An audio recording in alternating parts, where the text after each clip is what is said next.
You make $85,000 a year in San Francisco. Your buddy makes $65,000 in Austin. He drives a new truck, owns a 3-bedroom house, and just booked a trip to Japan. You're in a studio apartment with 2 roommates, eating ramen, and your savings account has $940 in it. What the hell happened? By the end of this video, I'll show you how California is costing you $247,000 over 5 years compared to Texas. And no, that's not a typo. I'm Philly, your mind surgeon. Your salary went up, but your bank account's bleeding out. Not an accident, it's architecture. Right now, 2 identical states are running completely different experiments on your wallet. One's designed to keep you rich, the other's designed to keep you working. Subscribe, let's keep cracking the code. Let's start with your paycheck, man. You see that $85,000 salary? Looks good on paper, right? But here's what actually hits your account in California. After federal tax, state tax, and that sneaky California SDI tax nobody warned you about, you're taking home around $58,000. That's $4,833 a month. Your boy in Texas making $65,000? He takes home $50,700. That's $4,225 a month. So you're only $608 ahead monthly. Hold that number in your head. Now here's where the surgery begins. Let's cut open your biggest expense, rent. 1-bedroom apartment in San Francisco, $3,200 a month average. Studio, still $2,400 if you're lucky. And we both know you're not in a luxury building. You're in a spot where the elevator breaks twice a month and your neighbor's band practices at 2 a.m. That's $2,400 gone, leaving you with $2,433. Texas dude, 1-bedroom apartment in Austin, $1,400. Houston, $1,200. Dallas, $1,300. Let's say $1,400. He's got $2,825 left. Wait, he's got more money left than you now, and he started with $20,000 less salary. You're already $392 behind monthly, and we haven't even bought groceries yet, bro. But it gets darker, because rent is just the entry fee to the game. Your car insurance in California, $2,200 a year. Why? Because everyone's driving in traffic, accidents are constant, and insurance companies know you have no choice. That's $183 a month. Texas car insurance, $1,400 a year, $117 a month. Another $66 monthly difference. Gas? California averages $4.80 per gallon right now. Texas? $3.20. You're driving the same 30 miles to work. Let's say 12 gallons a week. That's $57.60 weekly in California, $38.40 in Texas. Monthly difference, $83. We're at $541 monthly difference now. That's $6,492 a year. Over 5 years, $32,460. And dude, we haven't eaten food, turned on electricity, or had a coffee yet. Groceries time. Trader Joe's run in San Francisco. You know that feeling when you buy what feels like just basics and it's $140. Milk is $5.49. A dozen eggs is $6.99. That pre-made salad is $8.99. You're spending roughly $600 a month on groceries, eating like a monk. Texas Trader Joe's, same cart, different receipt, $420. Because distribution costs are lower, state regulations are different, and competition is fiercer. That's $180 monthly, $2,160 yearly, $10,800 over 5 years. Running total, $43,260. Your higher salary is being surgically removed by zip code. But let me show you where this gets personal. You want to go out Friday night? San Francisco bar, $15 cocktails, $9 cold brew, $18 appetizers. You and 2 friends have a chill night. That's $120 easy. Texas, $9 cocktails, $5 cold brew, $12 appetizers. Same night, same vibes, $65. You do this twice a month. That's another $110 monthly, $1,320 yearly, $6,600 over 5 years. New total, $49,860. Now the thing nobody talks about, utilities and services. Your California electricity bill averages $168 a month because PG&E is a monopoly and rates are 32 cents per kilowatt hour. Texas, deregulated market, 13 cents per kilowatt hour, $95 monthly average. That's $73 monthly difference, $876 yearly, $4,380 over 5 years. Internet in San Francisco, $80 for decent speed. Texas, $55 for the same speed. Another $25 monthly, $1,500 over 5 years. We're at $55,740 difference now. But here's the real knife twist, the opportunity cost. See, your Texas buddy isn't just spending less. With that extra $1,200-ish he's keeping monthly, he's actually building wealth. He put $300 a month into an index fund for 3 years. At 10% average return, that's $12,486 by year 3. You've been in survival mode, no investments. And then, plot twist, he bought a house in year 2. $340,000, 3-bedroom in a decent Austin suburb. 20% down, $68,000. Where'd he get it? From saving $1,200 monthly for 18 months, $21,600, plus his existing savings. His mortgage, $1,890 monthly, including insurance and tax. You, still renting that studio for $2,400. You're paying $510 more monthly than his full mortgage payment for 400 square feet versus his 1,800 square feet. Over the next 3 years, his house appreciates 4% yearly. That's $42,000 in equity growth he didn't work for. Plus, he's building equity monthly. Meanwhile, your rent went up 6%. You're now paying $2,544. Let me show you the final math, because this is where it gets surgical. 5-year comparison. Extra rent paid, $55,740. Extra living expenses, $49,860. Lost investment gains, $28,000. Conservative estimate. Lost housing equity, $42,000. Extra state taxes, $35,000. California's 9.3% bracket versus Texas's 0%. Lost opportunity on higher Texas savings, $36,400. Total wealth gap, $247,000. Let that sink in for a second.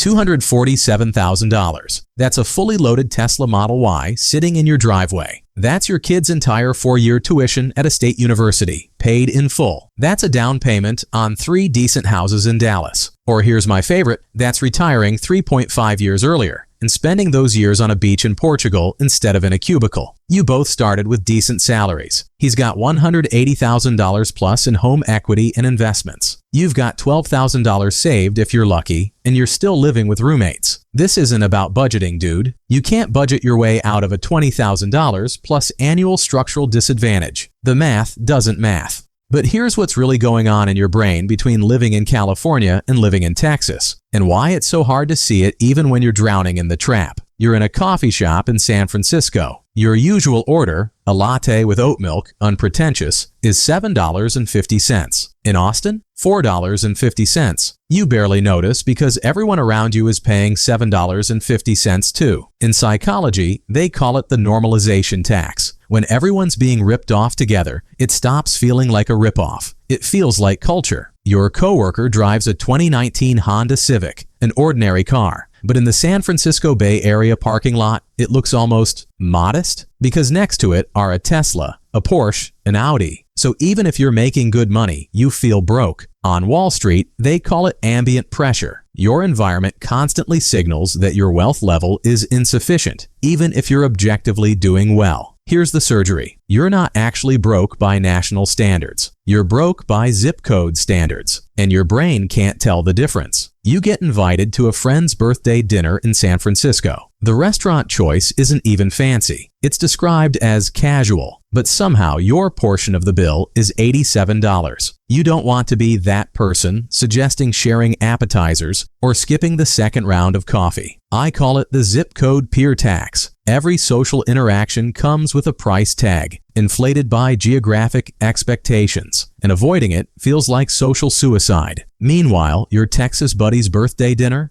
$43 per person, same vibe, same fun. The difference isn't enjoyment, it's that his entire social infrastructure runs on a different pricing algorithm. This is where trapped momentum breaks down. You've been in California for 3 years now. You've built a network, you've got friends, your company's here. Moving feels impossible. You'd have to start over, right? So you stay, and every month that passes, the gap widens. You're not choosing to stay because it's optimal. You're staying because the escape velocity required keeps increasing. And here's the darkest part, what I call salary mirage syndrome. You see San Francisco salaries and think you're winning. $85,000 sounds incredible if you're from Nebraska, but it's not a salary, man. It's a survival voucher. That number was reverse engineered from local costs, not designed to build wealth. You're running on a treadmill set to 8.5 speed, burning maximum energy, going nowhere. Companies know this. They price your salary exactly high enough to keep you from leaving, but not high enough to actually accumulate escape money. Its real name is geographic capture, and like its other related things, once you're in the system long enough, the cost of leaving feels higher than the cost of staying trapped.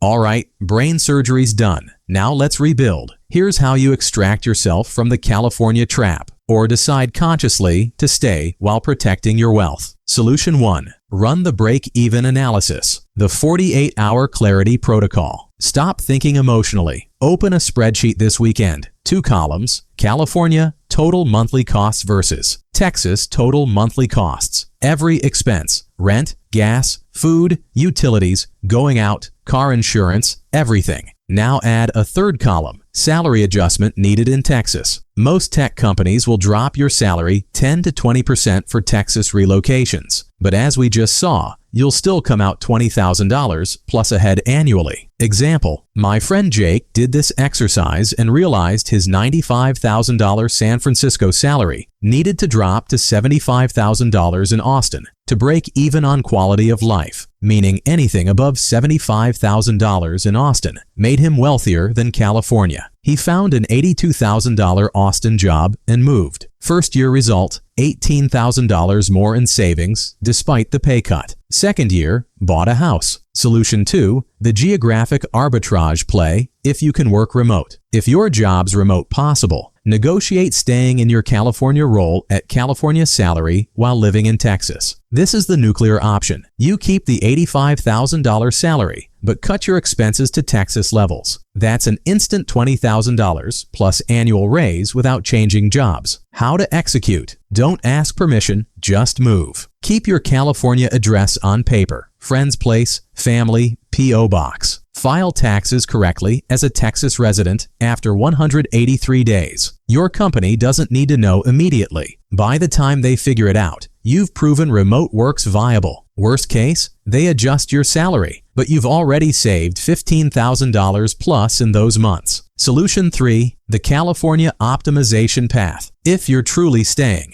If career progression absolutely requires California presence, fine, but stop playing defense. Your mission is aggressive wealth extraction. That means move further out. 90-minute commute sucks, but a $1,800 rent versus $2,800 is $12,000 yearly. Buy back that commute time with audiobooks. Ruthlessly cut the cultural spending. No more $7.50 coffees. That's $2,190 annually versus making it home. No more $15 organic smoothies. Blend them at home. Bring your own bottle out. Those small California taxes add up to $400 plus monthly. Side hustle your way to Texas savings equivalent. If geography cost you $20,000 yearly, you need to earn an extra $1,700 monthly somehow. Freelance, consulting, weekend gig, whatever. You're literally working to offset your zip code. Example, Maria stayed in San Diego for film industry access, but got militant about costs. Moved to Chula Vista. Rent dropped $900. Brought lunch daily. Saved $320 per month. Skipped bar scene. Saved $200 per month. Total monthly recovery, $1,420. After 2 years of this, $34,000 saved, bought rental property in Texas remotely, now has passive income covering half her California rent. Solution 4, the dual life strategy, advanced. Keep a California room rental, $900 to $1,200 per month. For 2 to 3 nights weekly, primary residence in Texas. You maintain California career access and networking while living 60% in Texas cost structure. It sounds crazy, but the math works. $1,000 room rental plus $1,400 Texas apartment equals $2,400 total. That's what you'd pay for a studio in SF anyway. But now you're building equity in Texas and living like a king 4 days a week.